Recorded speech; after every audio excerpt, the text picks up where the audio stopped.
Have you ever paused and asked yourself, what truly matters now? Maybe it's during a quiet moment, sipping your morning coffee, or when the sun sets, painting the sky in hues of gold and orange. Life, especially after 60, feels different. It's less about rushing and more about savoring. It's a time to celebrate the wisdom we've earned, the freedom we've fought for, and the happiness we've created. But sometimes, life has a way of testing our boundaries. Quietly, without realizing it, we may start giving up pieces of ourselves, our independence, our joy for the sake of others or simply out of habit. And one day, we wake up and wonder, where did I go? Take Mary, for example. She's 62, full of stories and life lessons. She's the kind of person who always has a kind word and a smile for everyone. But something changed recently. It started small. Her daughter, Sarah, called one morning and suggested she order groceries online instead of going to the market herself. Mary had always loved picking out her produce, chatting with the vendors she'd known for years. Still, Sarah's concern seemed reasonable, so Mary agreed. Then came another suggestion. Mom, let me manage your bills online. It's faster, and you won't have to worry about deadlines. Mary hesitated but thought, why not? She's just trying to help. It wasn't until one afternoon, when Sarah showed up at Mary's house with a prearranged list of doctor's appointments, that Mary realized just how much of her independence had quietly slipped away. I noticed you've been forgetting things, Sarah said gently. Mary wanted to argue, to say she'd simply mix up a date or two, but the words caught in her throat. As Sarah flipped through her neatly typed schedule, Mary felt invisible in her own life, as though her ability to make decisions had been quietly taken from her, piece by piece. Have you ever felt that way? Like your life was no longer entirely yours? Mary's story isn't unique. Think about Roger, a retired teacher who loved woodworking. His family, worried about his safety, convinced him to sell his tools and give up the hobby he cherished. Or Lisa, who always dreamed of traveling solo after retirement, but whose children insisted it wasn't safe for her to go alone. These stories are different, but they all share a common thread: the subtle erosion of autonomy under the guise of love and care. It's well-meaning, yes, but it can leave you feeling smaller, less capable, less yourself. Life after 60 is supposed to be a time of liberation. It's a moment to rediscover your passions, revisit dreams you once tucked away, and live life on your terms. But here's the thing. The world doesn't always understand that. Sometimes, it tries to fit you into a mold of what it believes older should look like: quieter, more dependent, less daring. And that's why protecting what's truly important is essential. Because if you don't, who will? Let's think about this together. Remember the American dream? It's built on the idea of independence, of carving out your own path. That dream doesn't have an expiration date. It's alive and well, waiting for you to claim it at any stage of life. But to live it, you need to hold on to certain things fiercely, things that define who you are. Your independence, your joy, your dreams. These are treasures, and treasures need guarding. But here's the secret. This isn't about shutting people out or building walls. It's about understanding that there's strength in setting boundaries. Just as a garden needs a fence to protect its flowers from being trampled, we too need to safeguard the things that allow us to thrive. And this isn't just about big, dramatic moments. It's the little things. Saying no when something doesn't feel right. Choosing to spend your day the way you want. Holding on to a dream, even if it's just for yourself. But what happens when someone questions your choices? Or when they assume they know better? That's when the real challenge begins. Because protecting what matters requires more than just saying the words. It's about believing in them. It's about standing firm, even when it's uncomfortable. Think of it like this. Every time you honor your boundaries, you're sending a message, not just to others, but to yourself, that your voice matters, that your life matters. So, what are these things we must protect?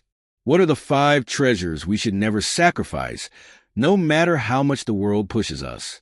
The answer lies not in grand gestures, but in the quiet, intentional choices we make every day. Choices that say, I am here, I matter, and I will live this chapter of my life fully, unapologetically, and on my terms. But what if the secret to this lies in the simplest of actions? Let's explore. Self-respect and personal space aren't just luxuries. They're the foundation of a fulfilling life after 60. But here's the challenge. Maintaining them in the face of family dynamics and societal expectations can feel like navigating a delicate dance. Loved ones often act with the best intentions, but even the kindest gestures can unintentionally create tension when they encroach on the space and respect you've worked hard to build. Take Eleanor's story. After years of devoting herself to her family, she suddenly found her time stretched thin as she became the go-to babysitter for her grandson. While she cherished her role as a grandmother, Eleanor realized she was missing out on the things that once brought her joy, like book club nights and leisurely walks with friends. Instead of quietly resenting the situation, Eleanor decided to set clear but compassionate boundaries. She sat down with her daughter and said, I love spending time with the kids, but I also need Tuesdays to myself. That's my day to recharge and connect with my friends. To her surprise, the conversation wasn't as difficult as she'd imagined. By framing her need as something that would benefit everyone, because a well-rested and happy Eleanor could be more present for her family, she built understanding rather than resentment. Eleanor didn't just reclaim her Tuesdays. She reclaimed her self-respect. Then there's Bill. For him, personal space was less about time and more about a physical sanctuary. When his daughter and grandkids moved in, his cherished garden became a chaotic playground. At first, Bill hesitated to say anything, worried it would sound selfish. But one weekend, as he repaired yet another broken flower bed, he realized something. Keeping silent wasn't helping anyone. He gently explained to his daughter how much the garden meant to him and proposed a compromise. He would fence off a small section for himself, leaving the rest for the kids to enjoy. The result? A peaceful balance. Bill's garden became a shared space where his family could bond, while also giving him a corner to nurture his plants and himself. His choice to address the issue rather than bury it wasn't just about protecting his space. It was about showing himself the respect he deserved. These stories highlight a powerful truth. Boundaries aren't barriers, they're bridges.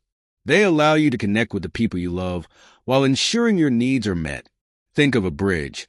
It supports both sides while leaving space for movement and individuality. Setting a boundary doesn't mean shutting people out. It means showing them how to respect you, just as you respect them. But how do you begin setting boundaries when it feels overwhelming? Start small. Identify one thing in your life that's causing tension or discomfort, a recurring task, an expectation, or even a conversation topic. Then, take a moment to define what would feel more balanced. Maybe it's asking for a specific day to yourself, like Eleanor did. Maybe it's reclaiming a physical space, like Bill. Or perhaps it's simply expressing a preference, such as how you'd like to spend a holiday or your time with family. Here's one actionable step to try today. Write down one thing you need to feel more respected or balanced. Then, think about how you can communicate that need in a way that builds understanding. For example, instead of saying, I'm tired of always babysitting, try framing it as, I'd love to keep helping with the kids, but I also need some time for myself. Let's work together to find a balance. Remember, boundaries aren't demands. They're invitations for mutual respect. By prioritizing your self-respect and personal space, you're not just improving your life. You're teaching others how to value you too. What's one step you can take today to reclaim a little more space for yourself? Maybe it's a conversation you've been putting off, or a quiet decision to carve out time for something you love. Whatever it is, know this. Protecting your self-respect isn't selfish. It's essential. And as you take that first step, you might just find that life feels a little lighter, a little freer, and a whole lot more yours. Dreams are more than goals. They're a reflection of our inner world, our hopes, and the essence of who we are. Yet, after 60, it's easy to let them fade into the background, especially when life pulls us in a dozen directions. But what if the act of dreaming, of nurturing those quiet desires, is the key to rediscovering ourselves? Pursuing dreams isn't just about reaching a destination. It's about the journey of self-discovery and the sense of vitality it brings. Take Reisa, for example. For years, her dream of visiting the coast felt like an indulgence, something nice but unnecessary. But when she finally decided to make it a priority, something remarkable happened. The process of planning her trip reignited a sense of curiosity and excitement she hadn't felt in years.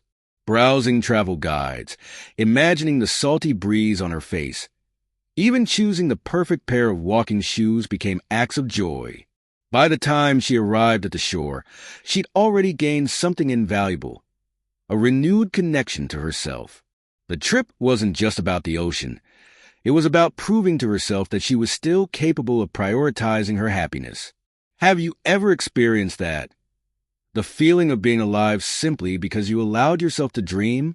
Dave's journey was similar, yet unique in its own way.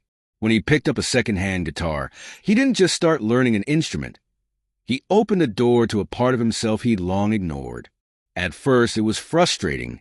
His fingers stumbled over the strings, and the melodies in his mind seemed impossibly out of reach. But as he practiced, he noticed something shifting. The act of learning challenged him, giving his days a new sense of purpose.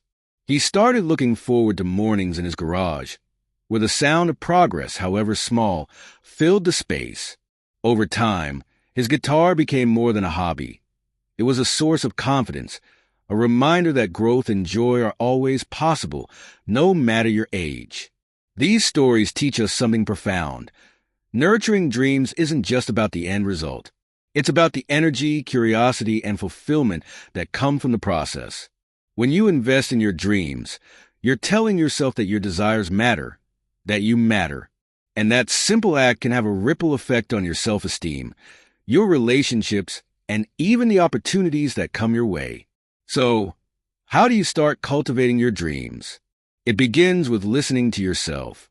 In the rush of daily life, we often forget to ask, what do I really want? Here's a simple exercise to get started. Journaling prompt. Take 10 minutes to write about a dream or passion you've had at any point in your life. What made it exciting? Why did it matter to you? Don't worry about whether it's realistic or practical. This is about reconnecting with what lights you up. Reflect on your now. Ask yourself, what brings me joy today? Sometimes our dreams evolve, and that's okay. Maybe you no longer want to backpack across Europe, but you'd love to learn Italian or try cooking a classic dish from Tuscany. Identify a first step. Once you've honed in on a dream, think of one small, specific action you can take this week.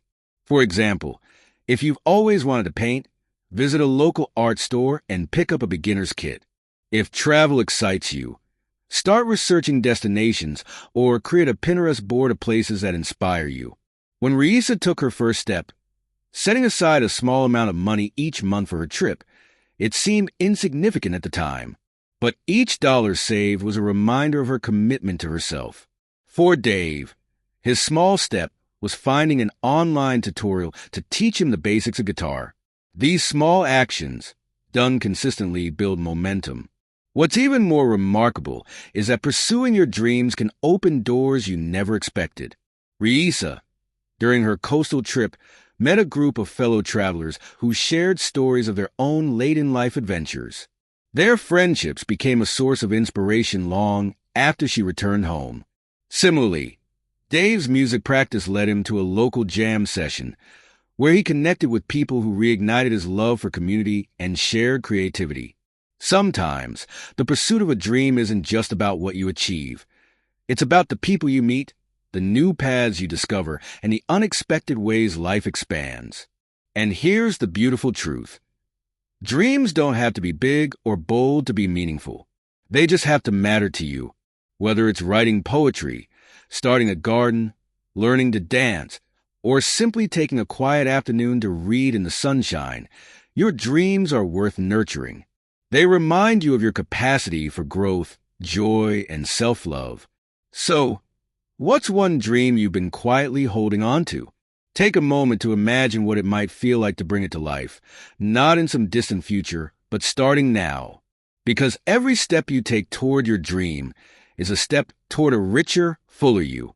And as you reflect on your dreams, consider this. The courage to pursue them often reveals something even greater. Let's explore that next. Have you ever noticed how often we silence our own needs to avoid disrupting the harmony around us? Perhaps it's when a family member asks for help, and you instinctively say yes despite already feeling stretched. Or maybe it's when someone offers advice you didn't ask for, and instead of pushing back, you nod politely to keep the peace. These moments might seem small, but over time, they can chip away at something essential: your independence. Maintaining independence isn't just about living alone or making your own decisions. It's about preserving your ability to define your life on your terms. After 60, this can feel like walking a tightrope. On one side, there's the comfort of connection and shared responsibilities with loved ones. On the other, there's the quiet fear of losing the freedom you've worked so hard to achieve. Let's revisit Eleanor. After setting boundaries with her daughter about babysitting, she realized there was another challenge she hadn't anticipated. Her daughter, although supportive, began dropping subtle hints. "Are you sure you don't want to move closer? It might be easier for all of us." At first, Eleanor brushed it off, but over time, these suggestions became more frequent. One evening, over dinner, her daughter brought it up again. "Mom, I just think you'd be happier if you were closer to us." Eleanor paused, then responded with kindness but firmness. "I love being near you, but I also love having my own space. It gives me the energy to be the best version of myself for you and the kids." That conversation wasn't easy, but it was a turning point. By choosing her words carefully and expressing how her independence made her a better parent and grandparent, Eleanor preserved her autonomy while strengthening her relationship with her daughter. She discovered that independence and connection aren't opposites. They can coexist when built on mutual understanding and respect. Now think about Bill.